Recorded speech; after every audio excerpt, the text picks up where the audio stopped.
नमस्कार, स्वागत है आपका हमारे इस यूट्यूब चैनल पर। मैं मुनमुन श्रीवास्तव आपका हार्दिक अभिनंदन करता हूं।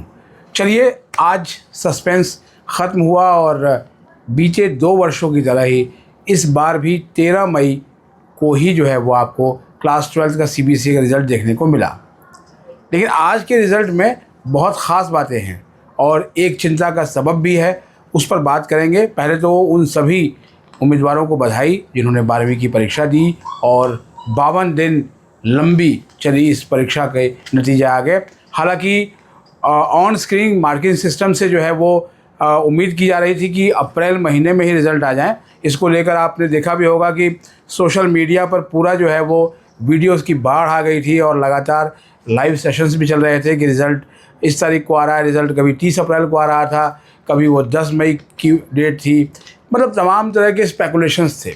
लेकिन चलिए, इन सब पर जो है वो आज पटाक्षेप हो गया, पर्दा गिर गया और पर्दा गिरा और जो है वो रिज़ल्ट आया आपका। लेकिन फटा पोस्टर और निकला हीरो। लेकिन कुछ ऐसी चीज़ें हैं जो कहीं ना कहीं इस रिज़ल्ट पर जो है वो सवाल खड़े कर रही हैं, और ये सवाल है कंपार्टमेंट केसेस का।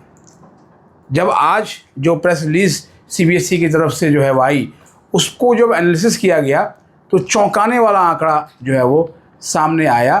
कई जो स्टूडेंट्स के कमेंट्स आए थे कि हमारे मार्क्स बहुत कम आए, हमारी उम्मीद से कम मार्क्स आए, तो यकीन नहीं हुआ क्योंकि इस तरह के जो है वो मैसेजेस आते रहते हैं।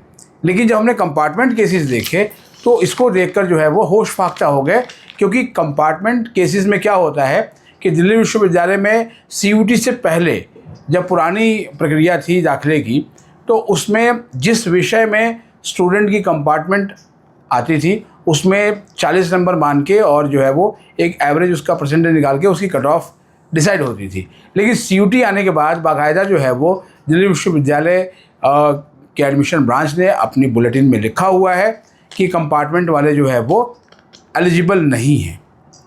और इसीलिए जो है वो जब एडमिशन प्रक्रिया शुरू होती है तो वो 2 एलोकेशंस होने के बाद मिड एंट्री खोलते हैं और 1000 रुपये जो है उसकी रजिस्ट्रेशन फ़ीस रखी जाती है, और उसमें वो कंपार्टमेंट वाले जो केसेस हैं वो भी आ जाते हैं, क्योंकि तब तक जो है वो सीबीएसई का जो सप्लीमेंट्री एग्ज़ाम है, जो कंपार्टमेंट जिसमें परीक्षा देते हैं, उसका रिज़ल्ट आ जाता है, जो कि इस बार अब 15 जुलाई को होगी। उसकी डेट भी पहले से ही घोषित कर दी गई है।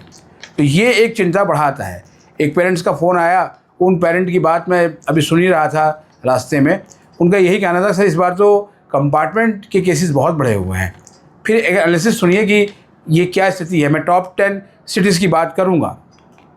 इस साल जो है पिछले साल के आंकड़े की बजाय जो है वो देखिए 2026 में तो कंपार्टमेंट के केसेस की संख्या बढ़कर 9.26% हो गई है।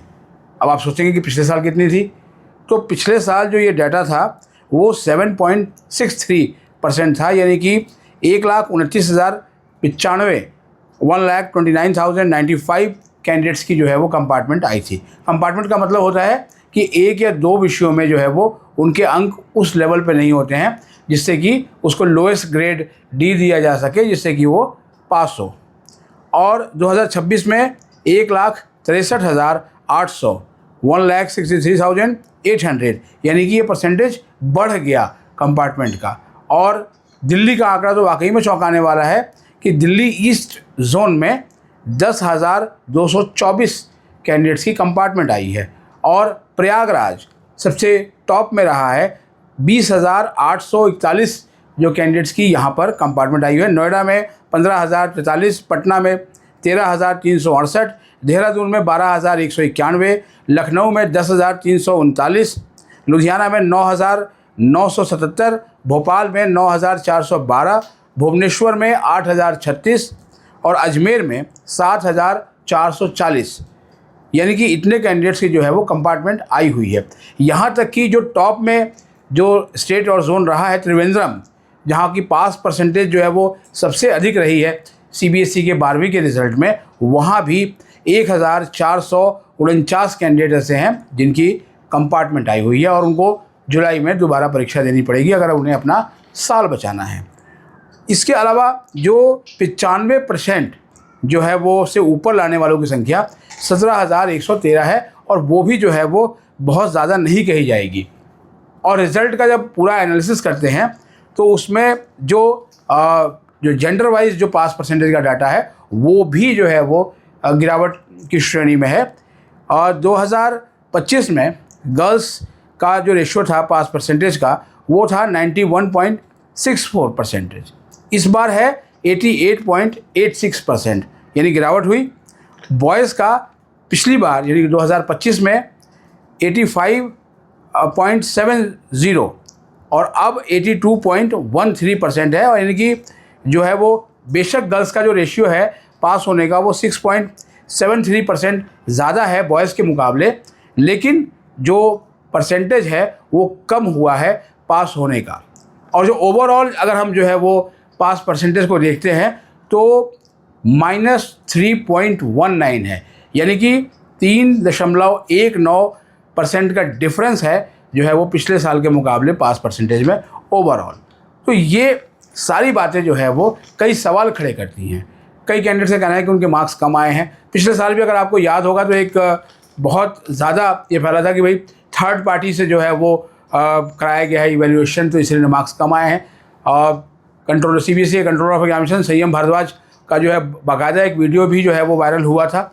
बाद में उसको लेकर बहुत सारे किंतु परंतु और क्लैरिफिकेशंस हुए। इस बार OSM यानी ऑन स्क्रीन मार्किंग सिस्टम को लेकर बहुत ज़्यादा जो है वो उसके शान में कसीदे पढ़े गए कि बहुत जल्दी रिजल्ट आएगा, एक पर्यावरण फ्रेंडली होगा और काफ़ी चीज़ें जो है बदली हुई होंगी। लेकिन जो रिज़ल्ट आने के बाद अभी जो चीज़ें निकल के सामने आ रही हैं वो निश्चित रूप से जो है वो ये चिंता का सबब बन रही हैं कि आखिर अगर 70,000 से अधिक इवैल्यूएटर्स लगाए गए थे तो क्या कहीं जो है वो रिज़ल्ट में किसी तरह की डिस्क्रिपेंसी रही। CBSE बिल्कुल ये कहेगी कि हाँ, अगर आपको लग रहा है कि आपके मार्क्स कम आए हैं तो आप जो है वो रिवैल्यूएशन या रीचेकिंग के लिए अप्लाई कर सकते हैं, जिसकी जो प्रक्रिया है वो बहुत जल्द शुरू करेंगे। लेकिन क्या कहीं पर कोई जो है वो दिक्कत हुई है, क्योंकि स्क्रीन पर मार्किंग हुई है और स्क्रीन पर मार्किंग होने के बाद भी रिज़ल्ट जो है वो इतनी डिजिटाइज करने के बाद भी उसी दिन आया है जो रिज़ल्ट जो है पहले आया करता था। और जो चंक था इस बार का एग्ज़ाम का वो बहुत लंबा भी था। 17 फरवरी से परीक्षाएं शुरू हुई थी और ये परीक्षाएं 10 अप्रैल तक चली, यानी 52 दिन एग्ज़ाम हुए। और अब जब रिज़ल्ट आया है तो कहीं खुशी कहीं गम वाली बात भी हो रही है कि एक बड़ा जो परसेंटेज है वो कंपार्टमेंट का क्यों पहुंचा है। क्या कहीं जो है वो मार्किंग सिस्टम में दिक्कत हुई है, और या फिर जो टोटलिंग है, चूँकि सब कुछ डिजिटल प्रक्रिया के तहत किया गया है तो क्या वो टोटलिंग जो है गड़बड़ाई है, इसको ज़रूर देखना पड़ेगा। क्योंकि ये निश्चित रूप से उन स्टूडेंट्स के लिए जो है वो नुकसानदेह साबित होगा जिनके एक सब्जेक्ट की वजह से जो है वो उनके गर्दन पर तलवार लटक गई है कि अगर उनका वो एक सब्जेक्ट नहीं निकला तो उनका साल बर्बाद हो सकता है। हम CBSE से अनुरोध करेंगे कि वो इस चीज़ को जो है वो देखे और जो ऑब्जेक्शंस आती हैं स्टूडेंट्स की उन पर जो है वो कार्रवाई हो और उचित कार्रवाई हो, ताकि विद्यार्थियों के साथ अन्याय ना हो। आज के लिए फ़िलहाल इतना ही। हमारे चैनल पर नए हैं और अब आप जो है वो दिल्ली विश्वविद्यालय की तरफ कदम रखेंगे। CUET का आप एग्ज़ाम भी दे रहे हैं, तो दिल्ली विश्वविद्यालय से जुड़ी हुई तमाम अपडेट्स और न्यूज़ के लिए आप जो है वो इस चैनल को सब्सक्राइब कर सकते हैं। और ये वीडियो अगर आपको अच्छी लगी है तो आप इसे लाइक करके हाइप ज़रूर दें। मिलते हैं एक और एपिसोड के साथ, तब तक के लिए नमस्कार।